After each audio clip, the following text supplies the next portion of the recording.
નમસ્કાર મિત્રો, one click Gujarat YouTube channel પર હું ભરત પટેલ તમારું હાર્દિક સ્વાગત કરું છું।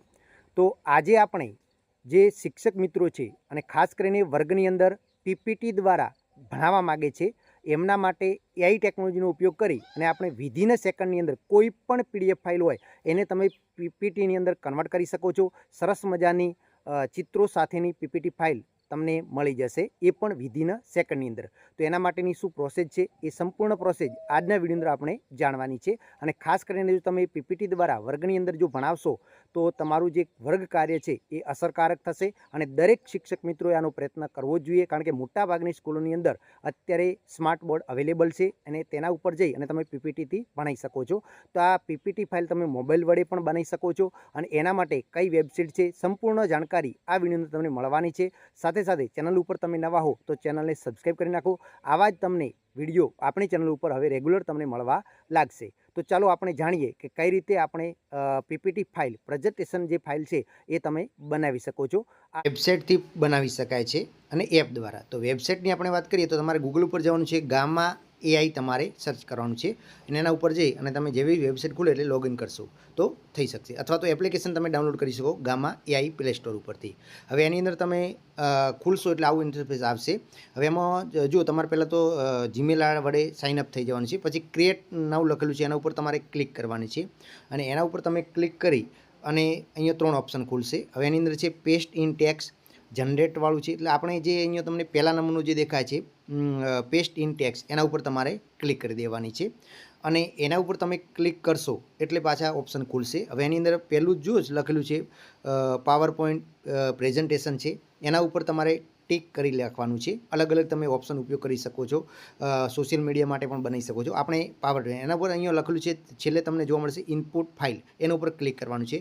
ફરીથી 3 ઓપ્શન આવશે। હવે એની અંદર અપલોડ ફાઇલ લખેલું છે, તમે જોઈ શકો છો। તો અપલોડ ફાઇલ આપણી પાસે પીડીએફ ફાઇલ છે એ અપલોડ કરવાની છે અને એના અપલોડ ઉપર ક્લિક કરશો અને પછી તમારા ગેલેરીમાંથી પીડીએફ ફાઇલ જે હોય બનાવેલી એ તમારે અપલોડ કરી દેવાની છે।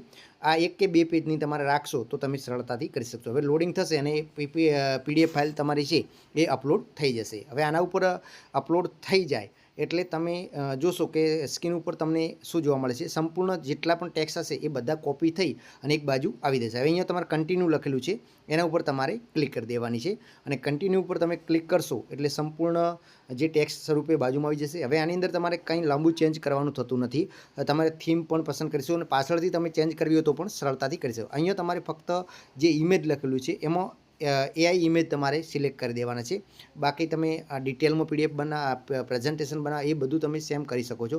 જે ચેન્જ તમારે કરવા માગતો હોય તમે અહીંયાથી કરી શકશો। બાકી અહીંયા નીચે લખેલું છે જુઓ કે જનરેટ ઉપર જે તમારે છે એના ઉપર તમારે ક્લિક કરવાની છે। છેલ્લે તમે જોઈ શકો છો બ્લુ કલરની અંદર આવે છે જનરેટ, એના ઉપર તમારે ક્લિક કરવાની છે અને એના ઉપર તમે જેવી ક્લિક કરશો એટલે તે લોડિંગ લઈ અને તમારું કાર્ય થઈ શકશે અને ફક્ત સેકન્ડની વાર થશે અને તમારી પીડીએફ ફાઇલ છે એ પીપીટીમાં કન્વર્ટ થઈ જશે। સરસ મજાની રંગીન પીપીટી તમે અહીંયા જોઈ શકો છો। આપણે લીધા હતા જે પીડીએફ ફાઇલ એમાંથી તૈયાર થઈ રહી છે અને આ તૈયાર થયા પછી તમે આની થીમ પણ ચેન્જ કરી શકો છો, એડિટ પણ કરી શકો છો। કોઈ ભૂલ લાગે, મોસ્ટ ઓફલી ભૂલ નથી આવતી, પણ ભૂલ હોય તો પણ તમે એડિટ કરીને સુધારી શકો છો। પછી તમે બાજુમાં જો થીમ આપેલું છે એના ઉપર તમે ક્લિક કરશો અને થીમ ઉપર ક્લિક કરીને તમે થીમ પણ ચેન્જ કરી શકો છો। તમને જે ગમે એ તમારે થીમ રાખવાની છે। અલગ અલગ થીમ્સ ઘણી બધી ખુલીને આવશે, તમને જે પસંદ આવે એ થીમ્સ તમે રાખી શકો છો। એના ઉપર ક્લિક કરશો એટલે એ થીમ્સ ઓટોમેટિક સિલેક્ટ થઈ જશે, બરાબર। હવે થીમ પસંદ કર્યા પછી તમારે અહીંયા બાજુમાં લખેલું છે ચોકડી, એના ઉપર ક્લિક કરી એટલે થીમવાળું તમારું દૂર થઈ જશે।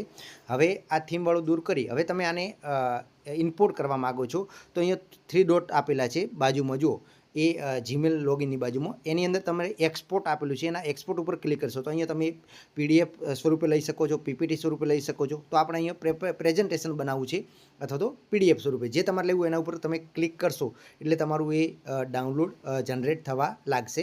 તો અહીંયા આપણે પ્રેઝન્ટેશન લઈએ છીએ કે પીપીટી ફાઇલ બનાવીએ છીએ। હવે એક્સપોર્ટ થશે, થોડી વાર થશે, 2-3 સેકન્ડ વાર થશે અને એના પછી એક્સપોર્ટ થઈ શકશે અને જેવું એ એક્સપોર્ટ કાર્ય પૂરું કરે છે એટલે અહીંયા લખેલું છે ડાઉનલોડ અગેન આવશે।